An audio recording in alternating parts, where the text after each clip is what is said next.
사랑하는 성도 여러분, 안녕하세요. 6월 5일 목요일 아침입니다. 다같이 찬송가 310장 하나님의 은혜로 다같이 찬양 드리시겠습니다.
하나님께서 오늘 우리에게 주시는 말씀은 시편 91편 7절에서 16절까지의 말씀입니다. 천명이 내 왼쪽에서 만명이 내 오른쪽에서 엎드려지나 이 재앙이 내게 가까이 하지 못하리로다. 오직 너는 똑똑히 보리니 악인들의 보응을 내가 보리로다. 내가 말하기를 여호와는 나의 피난처시라 하고 지존자를 너의 거처로 삼았으므로 화가 내게 미치지 못하며 재앙이 내 장막에 가까이 오지 못하리니 그가 너를 위하여 그의 천사들을 명령하사 내 모든 길에서 너를 지키게 하심이라. 그들이 그들의 손으로 너를 붙들어 발이 돌에 부딪히지 아니하게 하리로다. 내가 사자와 독사를 밟으며 젊은 사자와 뱀을 발로 누르리로다. 하나님이 이르시되 그가 나를 사랑한즉 내가 그를 건지리라. 그가 내 이름을 안즉 내가 그를 높이리라. 그가 내게 간구하리니 내가 그에게 응답하리라. 그들이 환난 당할 때에 내가 그와 함께하여 그를 건지고 영화롭게 하리라. 내가 그를 장수하게 함으로 그를 만족하게 하며 나의 구원을 그에게 보이리라 하시도다. 아멘. 우리는 하나님의 자녀입니다. 자녀는 부모의 테두리 안에서 살아가죠. 오늘 시편의 표현을 빌리자면 우리는 지존자, 가장 높은 곳에 계신 이의 은밀한 곳에 살아갑니다. 우리는 전능자의 그늘 아래 살아가고 있죠. 어떤 분이 여러분에게 이렇게 하나님의 보호와 통치 안에 사는 것이 갖는 참된 의미가 무엇이냐고 물어본다면 여러분은 어떻게 답하시겠습니까? 오늘 시편을 통해서 하나님께서 우리들 가운데 하나님 가운데 살아가는 삶이 어떤 의미를 갖고 있는지를 다시 한번 확인하시고 거룩하신 하나님의 놀라우신 은혜를 받아 누리시기를 바랍니다.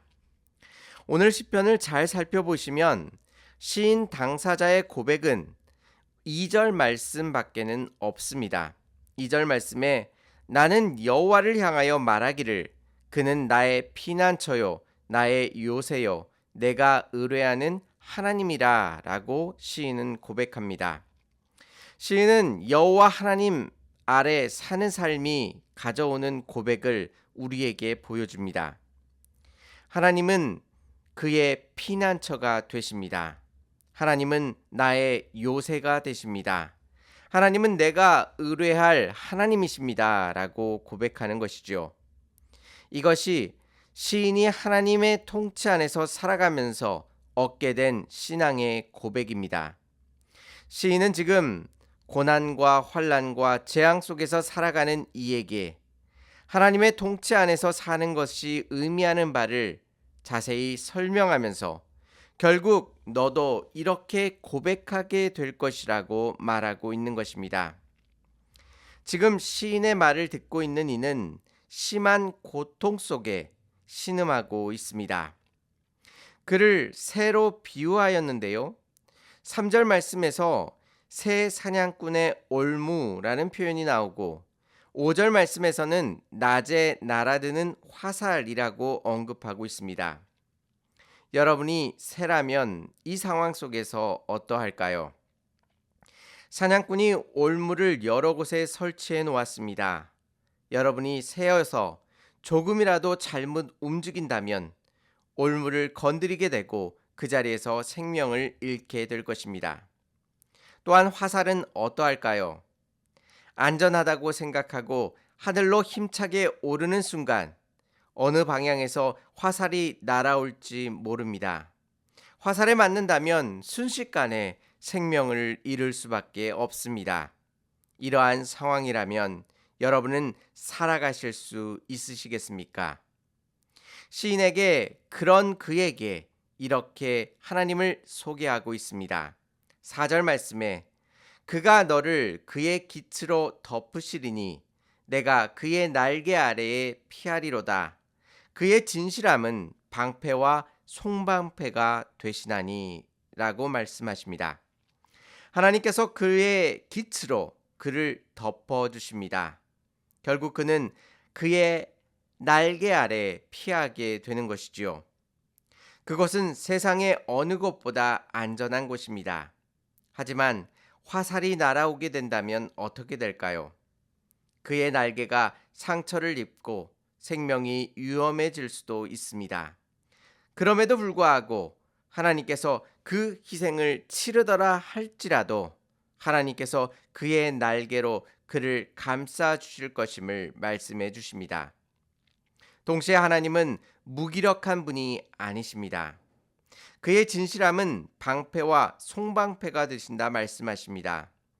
하나님께서는 그 무엇으로도 뚫을 수 없는 강력한 힘을 갖고 계셔서 어떠한 화살이 날라온다 할지라도 하나님께서 그것들로부터 우리를 넉넉히 보호하여 주십니다.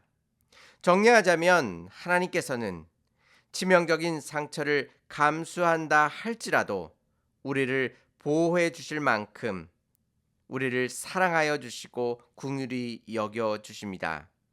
동시에 그에게는 그 무엇도 뚫을 수 없는 강력한 방패와 같은 힘을 갖고 계십니다. 그래서 결국 우리가 하나님의 날개 아래 있는 것과 그의 방패 안에 있는 것을 기억하시기를 바랍니다. 하나님께서 그 어떠한 희생을 치르신다 할지라도 하나님께서 우리를 사랑과 긍휼로 보호하여 주시고 어떠한 화살이 날라온다 할지라도 하나님의 권능의 능력으로 말미암아 어떠한 화살이 날라온다 할지라도 하나님께서 우리의 방패가 되어 주셔서 우리를 보호해 주실 것입니다. 오늘 하루 하나님의 이 놀라우신 은혜와 사랑 속에 우리가 살아가고 있음을 다시 한번 기억하시기를 바랍니다. 세상의 전쟁과 재앙과 전염병이 얼마나 강력한지를 시편은 또한 우리에게 알려줍니다. 밤낮으로 찾아오는 이 같은 재앙 속에서 지금 이 시편을 듣고 있는 이는 신음하고 있습니다. 7절에서는 왼쪽에서 1000명이 엎드려집니다. 그리고 이번에는 오른쪽을 봤더니 10,000명이 엎드려지고 있는 것입니다. 공포에 빠질 수밖에 없는 상황이지요. 그런데 수많은 사람들이 이렇게 엎드려짐에도 불구하고 하나님의 통치와 보호하심을 받는 하나님의 백성에게는 어떠한 화도 미치지 않고 재앙이 가까이 오지 못하는 것 또한 깊이 경험하게 됩니다. 또한 악인이 하나님의 심판으로 보응을 받는 모습을 똑똑하게 목도하게 됩니다. 여기에서 우리는 이것이 우연하게 이루어지는 것이 아니라 하나님께서 분명한 의도를 가지고 하나님의 백성을 보호하시고 인도하고 계심을 확인할 수 있습니다. 하나님의 허락하심이 없다면 이 세상에 그 어떠한 재앙과 화도 우리에게 미치지 못함을 믿으시기를 바랍니다. 특별히 오늘 시편 14절에서 16절까지의 말씀에서는 하나님께서 하나님의 통치 안에 머물면서 고통받는 이에게 직접 말씀해주고 계십니다. 그와 같은 은혜를 받게 되는 이유를 하나님께서 말씀해 주시는 것이지요. 14절 말씀을 보시면 하나님이 이르시되 그가 나를 사랑한즉 내가 그를 건지리라 그가 내 이름을 안즉 내가 그를 높이리라 말씀하십니다. 하나님께서 건져주시고 그를 높여주시는 이유가 그가 하나님을 사랑하였기 때문입니다. 또한 그가 하나님의 이름을 알았기 때문이지요. 그런데 우리는 알고 있습니다. 우리가 먼저 하나님을 사랑한 것이 결코 아닙니다. 우리가 먼저 하나님의 이름을 안 것도 아니지요. 하나님께서 먼저 우리를 사랑해 주심으로 말미암아 하나님께서 우리를 불러 주셨습니다. 우리가 스스로 하나님의 이름을 안 것도 아닙니다. 하나님의 이름을 우리에게 들려주심으로 말미암아 우리가 하나님의 이름을 알게 되었습니다. 하나님께서 먼저 해주셨기에 우리가 그렇게 함에도 불구하고 하나님께서는 그것을 기쁘게 여기시사 우리를 건져주시고 우리를 높여주십니다. 뿐만 아니라 우리가 간구할 때에 하나님께서 그 간구 가운데 응답하여 주십니다. 또한 우리가 환난 당할 때에 하나님께서 기뻐함으로 우리와 함께하여 주셔서 그 고난과 환난 속에서 우리를 건져 주시고 우리를 영화롭게 만들어 주십니다. 오늘 시편을 읽으면서 저는 하나님께서 어떤 마음으로 이런 일을 행하실까를 곰곰이 생각해 보았습니다. 그런데 이 말씀 속에서 하나님께서는 이 모든 것들, 우리를 건지시고 우리를 영화롭게 만드시는 이 모든 일들 속에서 하나님께서는 그것을 크게 기뻐하시며 감당하고 계신 모습을 발견하였습니다. 그래서 우리가 환난을 당하는 그 순간에도 하나님께서 우리를 홀로 두지 않으십니다. 환난 속에 있는 우리들 가운데 하나님께서 기쁨으로 함께하여 주시고 우리와 함께 그 고난을 벗어나게 하여 주시고 또 우리를 영화로운 자리로 인도해 주시기를 기뻐하고 계신 것입니다. 하나님께서 그것을 의무로 행하지 않으십니다. 그것을 책임감으로 행하지 않으십니다. 자녀를 사랑하는 마음으로 기쁜 마음으로 그 일을 우리들 가운데 행하고 계신 것입니다. 이것이 우리에게 얼마나 큰 복과 은혜가 되는지 모릅니다. 이 놀라우신 사랑으로 우리를 돌보시고 역사하심을 다시 한번 기억하고 주님 앞에 나아가시기를 바랍니다. 시인은 오늘 시편을 통해서 우리에게 이렇게 말해주고 있습니다. 하나님의 통치와 다스림 속에 살아가는 것이 얼마나 안전한 것이며 또한 얼마나 복된 것이며 얼마나 기쁜 일인지를 우리에게 상세하게 설명해주고 있습니다. 그는 하나님 앞에 이렇게 고백하였죠. 하나님은 나의 피난처시요 요새시요 내가 의뢰할 분이십니다 라고 고백하였습니다. 오늘 시편을 통해서 그의 고백이 우리의 고백이 되기를 소망합니다. 9절 말씀에 이렇게 말씀하시죠. 내가 말하기를 여호와는 나의 피난처시라 하고 지존자를 너의 거처로 삼았으므로 라고 말합니다. 지금 시인은 고난을 받고 있는 이에게 여호와 하나님께서 어떻게 그의 피난처가 되시며 그를 돌보시고 역사하심을 설명함으로 말미암아 이제는 그의 입술 가운데 여호와는 나의 피난처시라는 말이 결국은 나오게 될 것이라는 것을 그에게 알려주고 있습니다. 하나님만이 나의 피난처시라고 고백하시고 지존자의 은밀한 곳, 정능자의 그늘 아래서 하나님께서 주시는 큰 복을 받아 누리시는 저와 성도님들이 되시기를 주님의 이름으로 축원합니다. 다 같이 기도드리시겠습니다. 은혜롭고 자비로우신 하나님 아버지, 우리가 우리의 피난처 되시오, 우리의 요새가 되시오, 우리가 의뢰할 만한 그 여호와 하나님께 나아가며 주님을 바라볼 수 있도록 인도하시니 감사를 드립니다. 우리의 인생의 속에 많은 위험과 위기가 찾아와서 그 가운데 두려워 떨며 힘들어하고 아파할 때가 너무나도 많이 있습니다. 그럼에도 불구하고 수많은 재앙과 공포가 찾아오는 그 순간에도 하나님께서 기쁨으로 우리의 삶 가운데 함께하여 주시고 그 가운데 우리를 건지시며 영화롭게 하심을 믿으며 오늘 하루도 살아갈 수 있도록 인도하여 주옵소서. 우리가 한없이 끝없이 하나님을 사랑할 수 있도록 인도하여 주시고 하나님의 이름을 아는 것이 이 땅 가운데 참된 큰 복임을 다시 한번 기억하고 주님 앞에 나아가는 하나님의 거룩한 백성 될 수 있도록 인도하여 주옵소서. 오늘 하루도 주님만을 붙들고 주님께로 피할 수 있는 복된 인생으로 우리를 삼아 주시옵소서. 하나님께서 모든 것들을 주관하시고 역사하실 줄 믿사오며 예수님의 이름으로 기도 올려옵나이다. 아멘.